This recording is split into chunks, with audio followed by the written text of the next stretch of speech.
Hola, ¿qué tal, ingenieros? Estoy grabando este video para podérselos compartir de lo que les había platicado de cómo en GeoGebra podíamos hacer una sumatoria de senos hasta formar lo que es pues una señal cuadrada o cualquier tipo de señal periódica.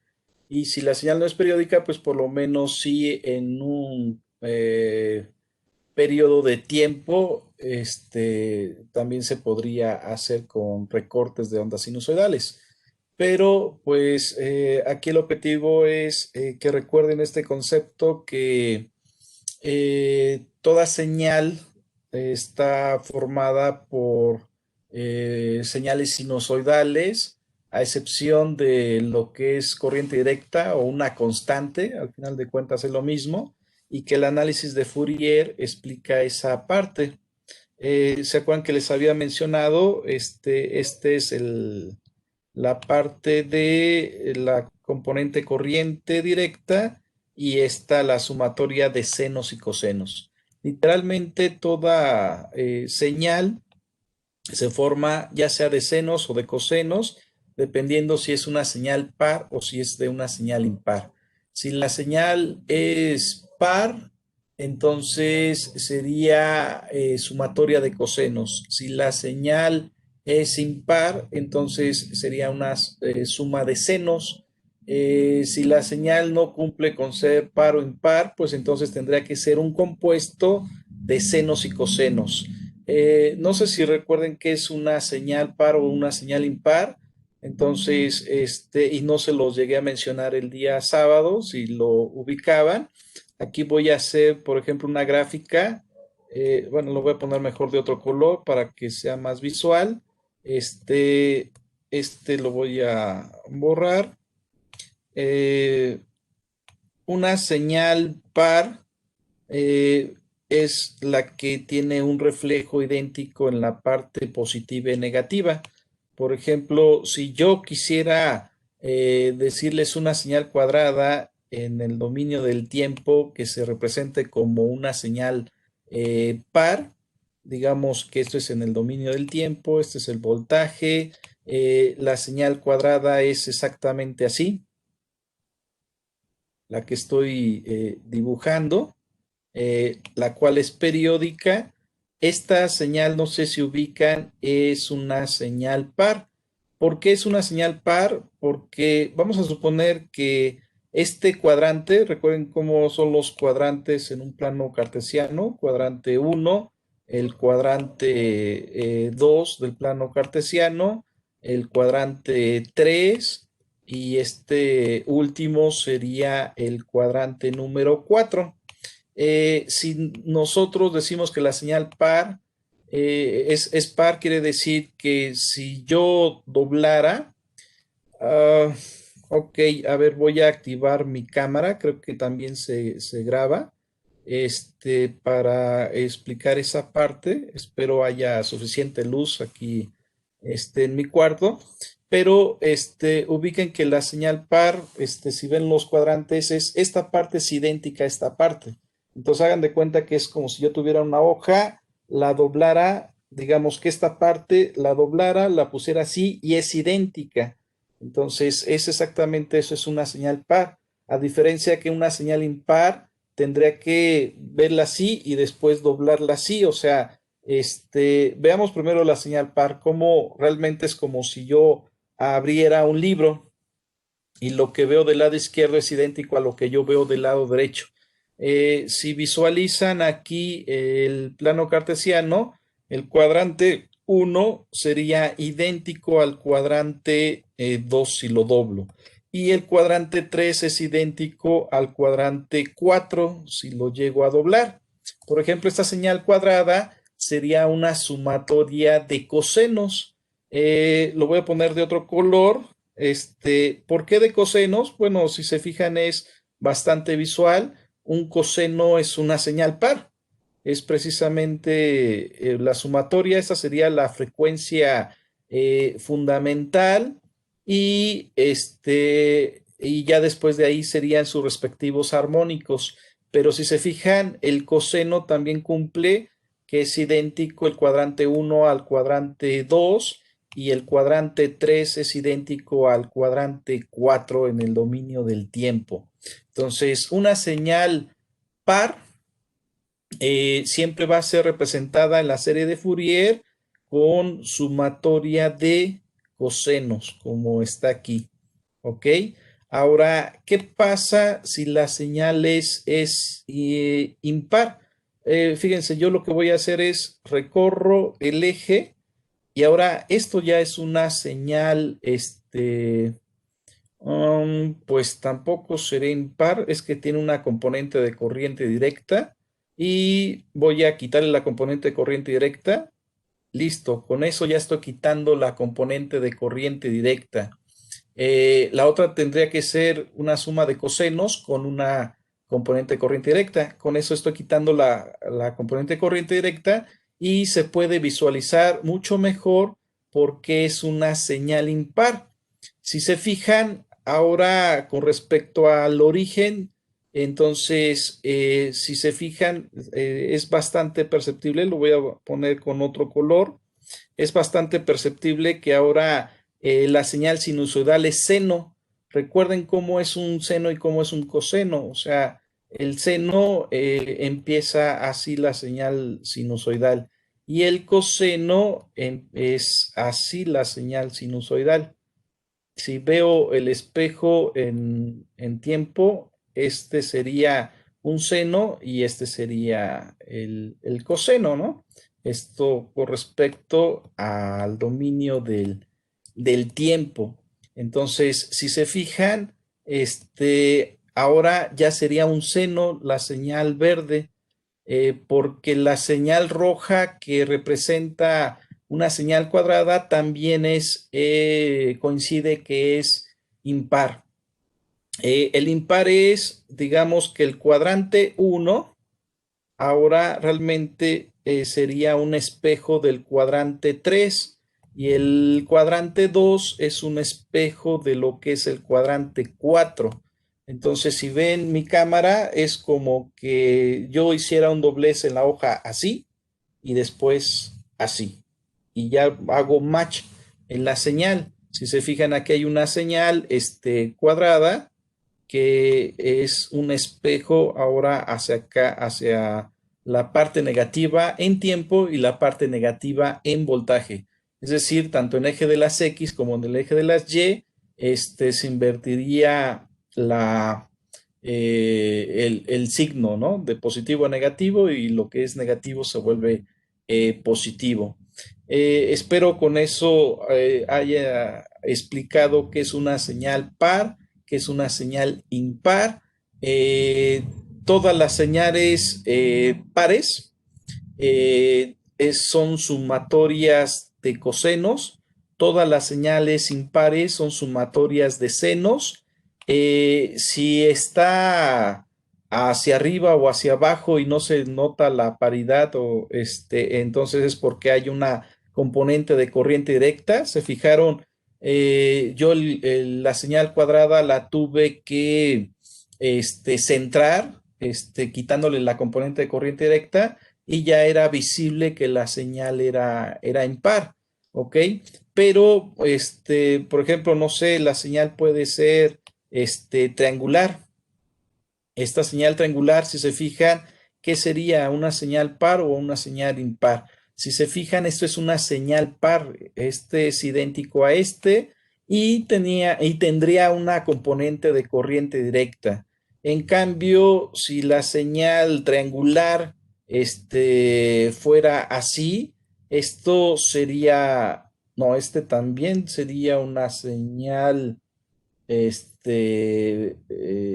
par, ahí sí consideraría más bien, tendría yo que, si le quito la componente de corriente directa y la pongo aquí, eh, ahí también tendría una señal impar, entonces más bien tendría que ser algo así. Miren, esto ya sería una señal triangular impar.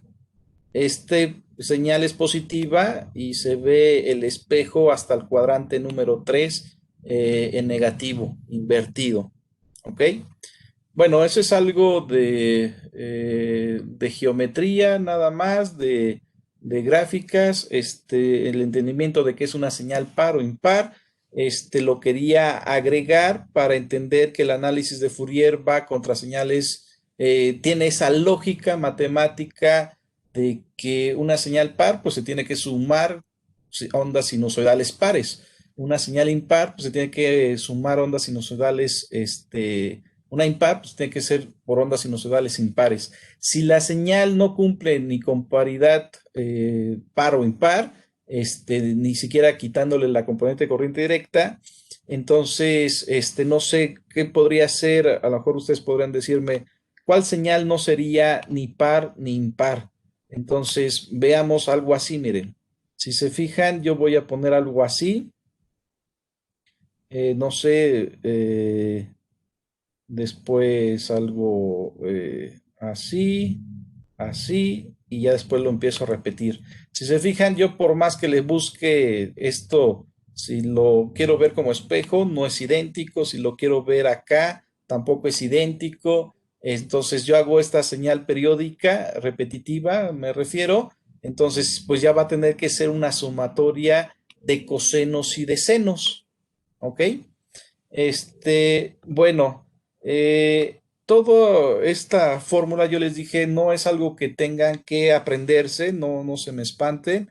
Lleva esta fórmula ejecutarla una cantidad de clases de otra materia que no, no me compete, pero sí me interesa mucho que entiendan que toda la teoría electromagnética se hace en un análisis en el dominio del tiempo, pero también se hace en un análisis en el dominio de la frecuencia. Precisamente ahorita estoy dando un taller a los de Telmex USA, los que atienden Estados Unidos. Tenemos por allá unos enlaces en Texas y bueno, también les estoy explicando un análisis muy práctico, obviamente, de Fourier para que me puedan comprender cómo esa teoría electromagnética se tiene que hacer en el dominio de la frecuencia, entender cómo toda señal se compone de varias frecuencias. Por ejemplo, si yo tengo y esto en el dominio del tiempo, entonces, y esto está en el dominio de la frecuencia. Necesito que se entienda, es algo simple. Yo pongo aquí una señal, un seno. Eso ya habíamos visto desde el primer día de clase o segundo día de clase, que esta tiene una frecuencia. Entonces, aquí es, no sé, frecuencia 1 Hz, 2 Hz, 3 Hz, 1000 Hz, que es 1 kHz. Entonces, ¿de cuántas frecuencias se compone un seno? Pues se compone de solo una frecuencia, la cual es de 1 kHz, ¿no? Por decir. Eh, ¿Por qué estoy repitiendo esto? Porque pues me percaté que quedaron ciertas dudas de algunas personas, entonces yo esperaría que con esto reforzara, con este video que estoy grabando, reforzara esto y principalmente lo que no les pude mostrar que era el GeoGebra, ¿ok?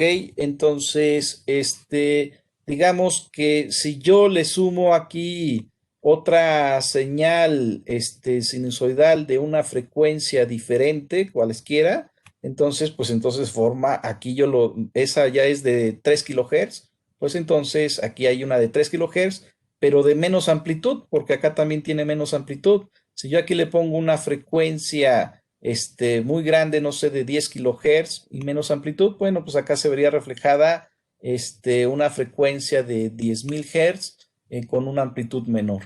¿Ok?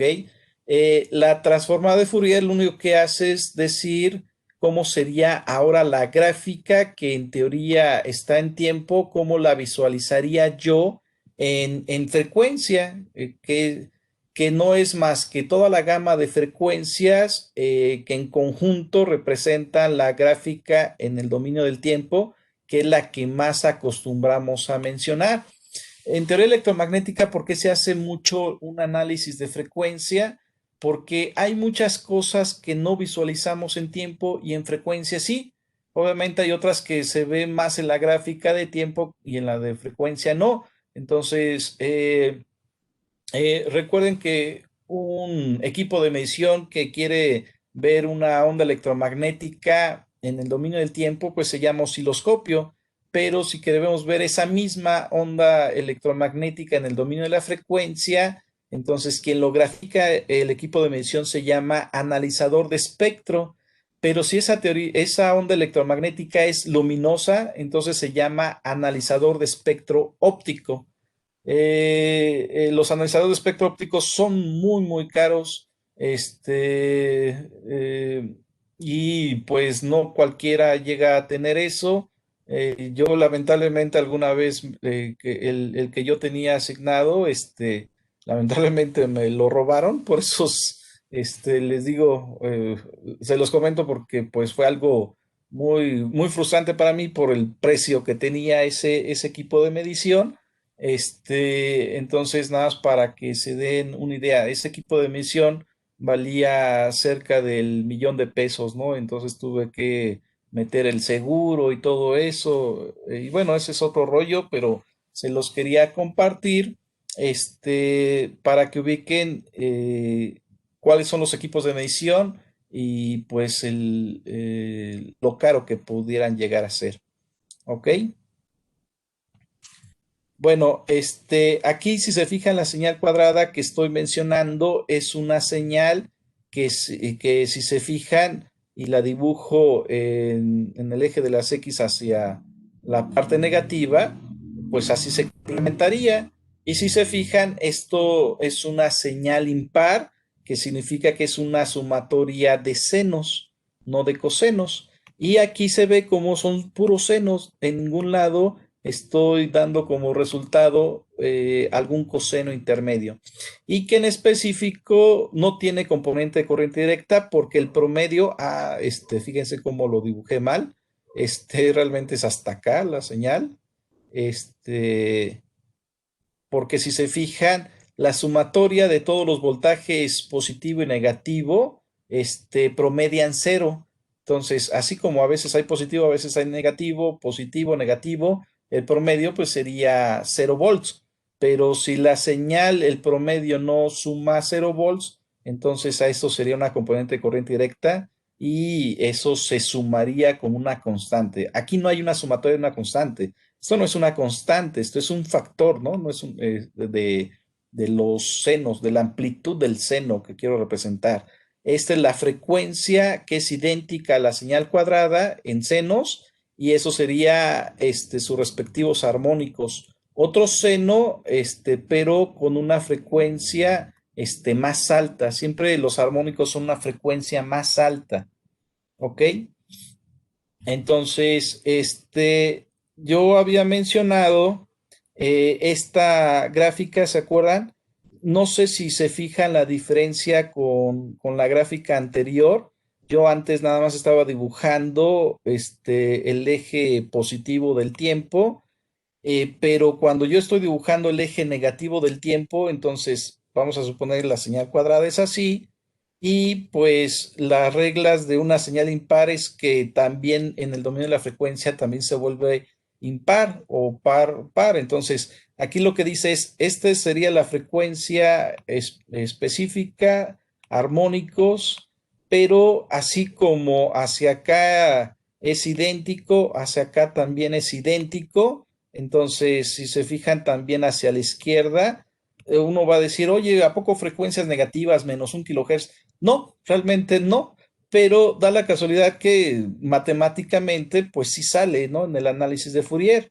Entonces, digamos que lo chistoso es que matemáticamente, si yo lo viera en un analizador de espectro, nada más lo vería hacia acá, pero cuando se modula la señal, yo cambio la frecuencia a todavía más altas. Entonces, como subo la frecuencia y no lo dejo en frecuencias bajas, lo vuelvo a graficar acá y ahora las frecuencias altas sí se reproduce y lo que eran frecuencias positivas se vuelven frecuencias positivas, pero trasladadas en una frecuencia de 1 GHz, de 1 THz, 91.3 MHz de FM, ¿no? Por decir algo, de una estación de radio.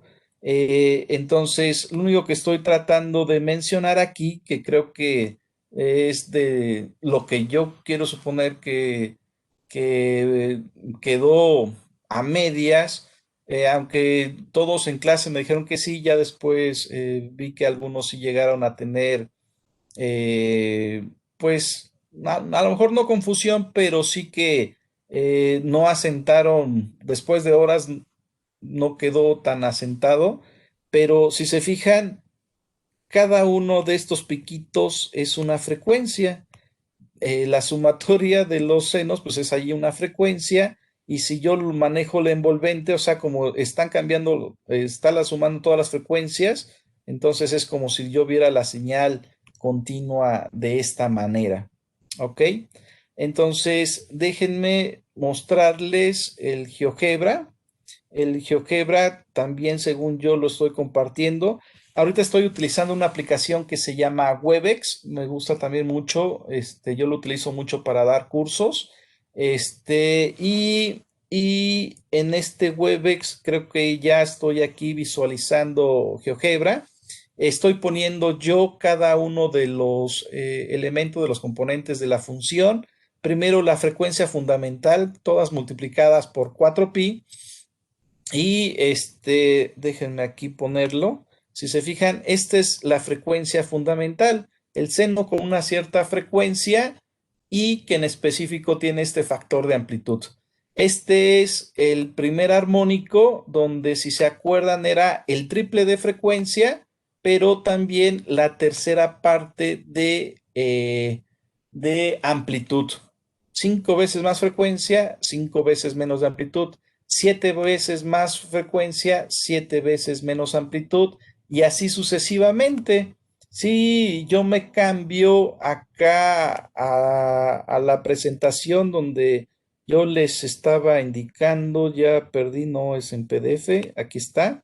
Si se acuerdan, vean el resultado, como si coincide lo que estoy poniendo en GeoGebra. Es frecuencia fundamental con esta amplitud.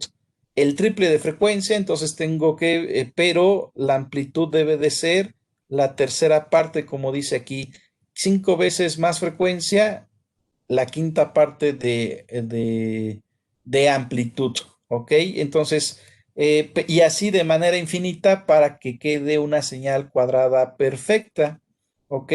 Entonces, primero voy a poner el seno, esta sería mi frecuencia fundamental, aquí se visualiza en GeoGebra.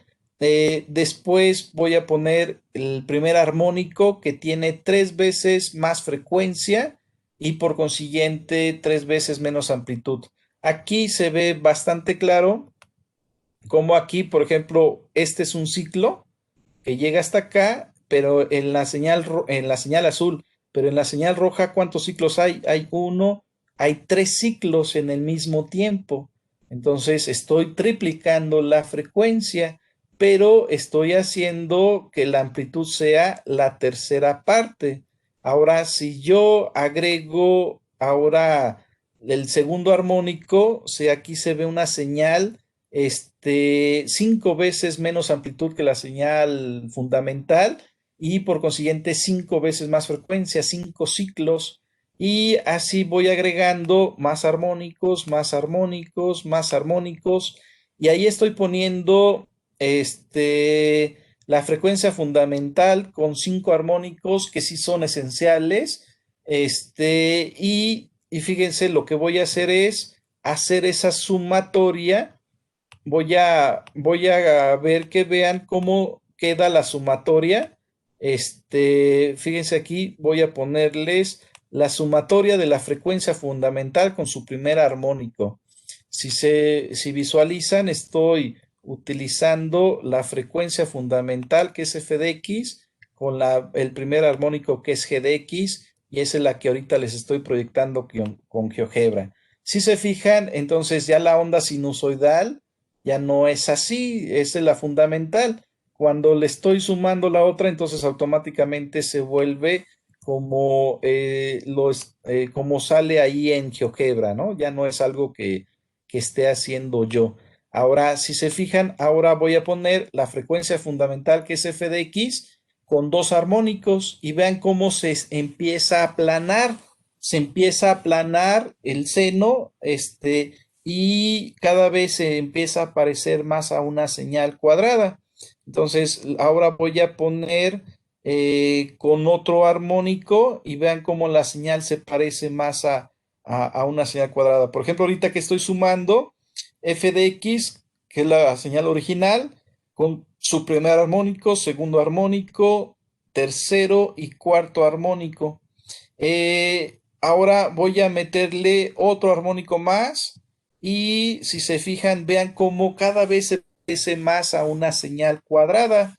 Y lo único que estoy haciendo en GeoGebra, ni siquiera estoy aplicando serie trigonómica de Fourier en GeoGebra, simplemente estoy haciendo una suma, literalmente una suma aritmética de senos y se está construyendo literalmente la señal. Ahora, aquí yo pensaba llegarlo hasta ahí y dije, bueno, pues vamos a meterle más armónicos, ¿qué les parece, no? Entonces, metí más armónicos, 13, 15, 17 veces la frecuencia, 19, 21, y vean, aquí pongo cómo estoy incrementando todos estos armónicos y vean, cada vez se parece más a una señal cuadrada. ¿En dónde lo visualizo? De que se está aplanando aquí, pero también que esto cada vez se vuelve más vertical, puesto que un seno sí tiene una pendiente y ahora se está haciendo cada vez la pendiente más pronunciada, pero cada vez más plano. ¿Ok? Entonces ahí es donde yo estoy visualizando cómo si se está comportando en una señal cuadrada.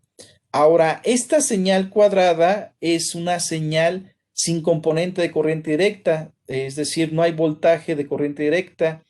¿Por qué? Porque si se fijan, el promedio de aquí hay un cierto voltaje positivo y aquí hay un cierto voltaje negativo que es idéntico, su promedio es cero, su promedio es cero.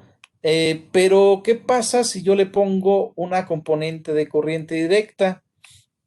Fíjense, aquí lo acabo de hacer, lo único que hice es a la misma señal le sumo una constante donde si se fijan en la parte superior, lo voy a manifestar, le estoy agregando, le estoy sumando A, donde si se fijan A, esta es la componente de corriente directa, ¿ok? Vean cómo voy a manipular a A, vean, este puntito es el que voy a estar subiendo, bajando, para que vean la diferencia. Entonces, si se fijan, el sumarle yo más o menos constante, lo único que está haciendo es la misma gráfica, pero la sube o la baja, para que tenga ese promedio que mencionamos, ¿no? Entonces, vean, eso sería una componente de corriente directa incrustada dentro del campo electromagnético, que es variante en el tiempo. Yo les había dicho, ¿por qué entender que hemos platicado, digamos que los campos electromagnéticos se pueden ver haciendo un análisis electrostático, magnetostático, pero también variantes en el tiempo? Y los variantes en el tiempo entonces son ondas sinusoidales. Ahí es donde está la variación, es decir, el campo magnético sube, baja, sube, baja, sube, baja. Entonces es como si, vamos a suponer que esa es mi mano, vean mi cámara, y yo estoy tratándoles de enviar campos electromagnéticos. En lugar de enviar un campo electromagnético constante, que sería el equivalente al promedio, a la componente de corriente directa que les estoy mencionando, pero muchos están así, como si fuera un corazón bombeando. Entonces está, avienta, se detiene, avienta, se detiene, avienta, se detiene. Y eso sería el equivalente a corriente alterna. Y eso, ¿qué les mencioné yo en corriente alterna? Que Tesla demostró que la corriente alterna era más eficiente para viajar a largas distancias sin que sufriera de tanta atenuación. Lo mismo sucede con los campos electromagnéticos viajando en el aire.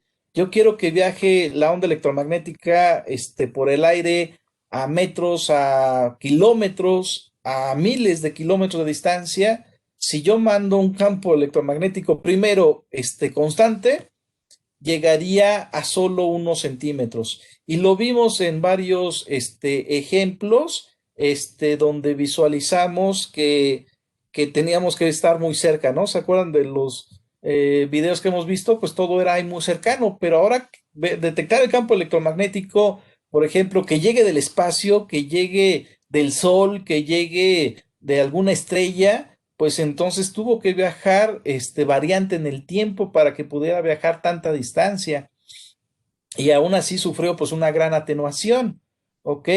Las microondas, el Wi-Fi, todos esos campos electromagnéticos son variantes en el tiempo, no son constantes. Además, hay otra cosa, cuando queremos meter información, ¿se acuerdan cuando yo les hablé sobre la palabra modulación? Entonces, pues la modulación tiene que ser variante en el tiempo. Una componente de corriente directa no tiene información, o sea, sí, ahí hay una señal, ahí tiene potencia, sí, bien, pero ¿qué información tiene? Pues una constante, 8, 10, 10 teslas o 10 joules de energía o 10 dBm de potencia, pero ¿qué información hay ahí? Pues no, pues está constante, ¿no? Pero en cambio, en las variaciones es donde está la información. Y pues eso es lo que estoy tratando de concientizar y de ubicar de cómo deben ser variantes en tiempo para que logren viajar. Entonces, el radiador electromagnético debe estar así, fum, fum, fum. Envía, se detiene, envía, se detiene. Entonces, es como un bombeo, donde aviento, me detengo, aviento, me detengo, aviento, me detengo, aviento, me detengo. Así es en la realidad, ¿ok? Bueno, creo que con eso se entiende o esperaría se entendiera mucho mejor, se asentara eso que platicamos el día sábado y que ahorita, bueno, me atreví a hacer este video en otra aplicación que yo tengo que es Webex y que me funciona muy bien en cursos donde doy y la cantidad de personas son relativamente pocas. Para mí es excelente, es mucho mejor esta aplicación. Aunque Blackboard también tiene otras ventajas, ¿no? Zoom tiene otras ventajas. Zoom para mí es una aplicación muy buena, pero en videoconferencias donde hay un ponente y va a explicarlo a 100 personas, pero la interacción no, es más para detener la interacción. El Zoom está buscado para que interactúen pocos en el Zoom con el ponente. Blackboard busca que se haya más interacción y Webex esta me encanta porque busca que haya todavía mucho más interacción, pero obviamente se reduce a la cantidad de personas, para lo que realmente está diseñado. No significa que haya un límite de personas, pero la aplicación sí se ve muy, muy tendida a que pues hay que tener un poquito más de control de cantidad de personas.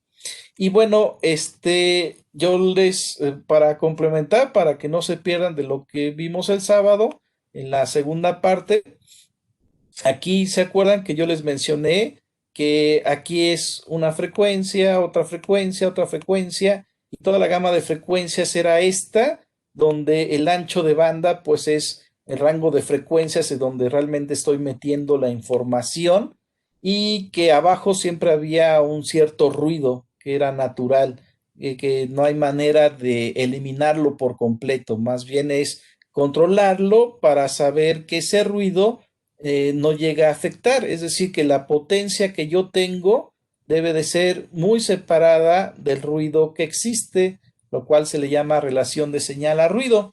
Y se acuerdan, creo que les di el ejemplo, si yo estoy en una fiesta y hay mucho ruido, pues entonces la potencia de mi información tiene que ser mucho más alta porque el ruido, vamos a suponer, anda por acá.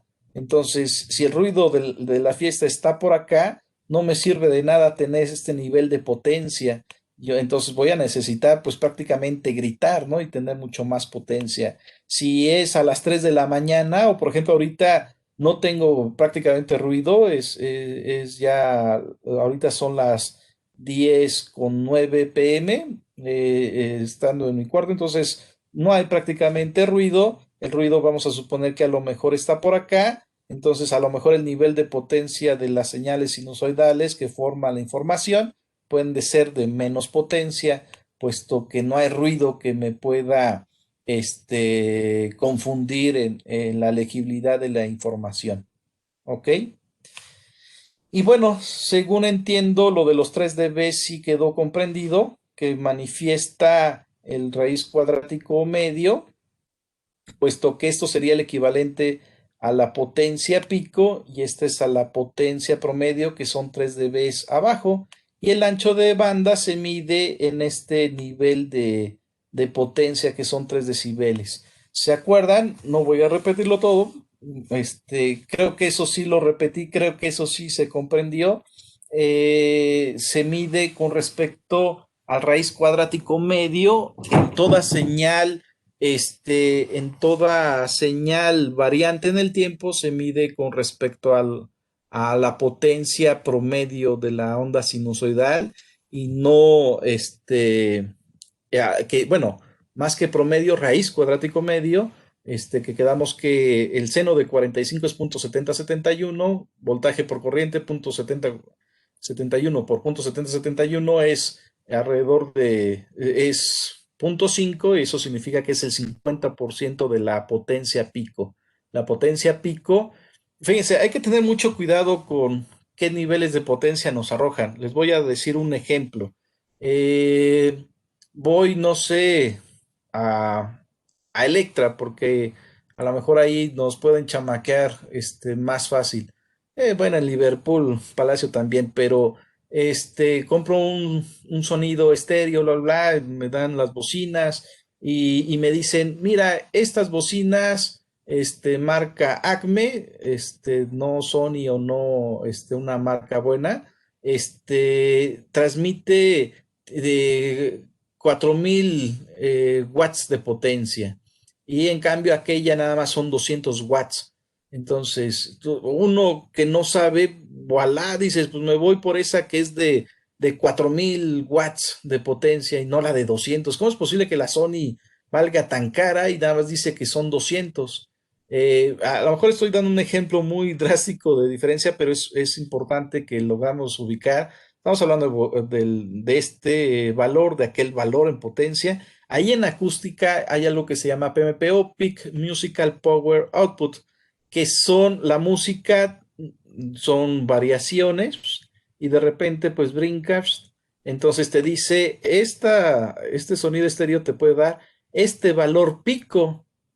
Entonces pues dices, pues sí, 4000 watts de potencia, picos, pero ya cuando lee uno la letra chiquita son PMPO, que son picos, por solo intervalos de tiempo exageradamente pequeños, porque si los mantienes constantes, tu bocina truena, ¿no? En cambio, la Sony te dice, no, mira, la verdad el RMS está por acá. Entonces, él dice, yo te soporto 200 watts de potencia acústica, raíz cuadrático medio. Entonces, en realidad, el que está leyendo el PMPO, pues bien, pero eso nomás te va a servir para picos y el RMS a lo mejor nada más es inferior al que tiene el Sony. Entonces, hasta es un truco de mercadotecnia que utilizan las marcas que no son tan formales, de darte valores que te pueden apantallar y no los valores de raíz cuadrático medio, que es el que realmente interesa, ¿ok?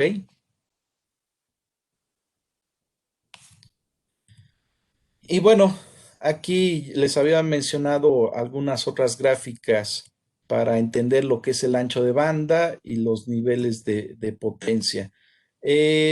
Bueno, pues muchas gracias. Tuve que volver a hacer este video. No lo hago en vivo por diferentes razones, pero la primera es con Blackboard intenté compartirles GeoGebra para que vieran en vivo cómo yo manipulaba un seno, otro seno, otro seno y después lo sumaba. y pues ustedes vieron que el sábado no me dejó, no me lo permitía. En cambio, Webex me permite compartir cualquier aplicación que yo esté visualizando en mi laptop. Entonces ahí no hay ningún límite de qué aplicaciones sí, qué aplicaciones no se pueden visualizar. Y bueno, lo estoy grabando y es el que este video les voy a compartir. Espero esto sea comprensible. Terminando de que vean este video, pues esperaría si me dijeran si tienen alguna pregunta, si mejoró lo que entendieron. A lo mejor yo esperaría que a lo mejor ya hay muchos que sí lo comprendieron y que este nada más sirve como refuerzo. Los que llegaron a tener dudas, espero que con esto se hayan solventado y si no, pues háganmelo saber. ¿Ok? Bueno, pues muchas gracias, ingenieros.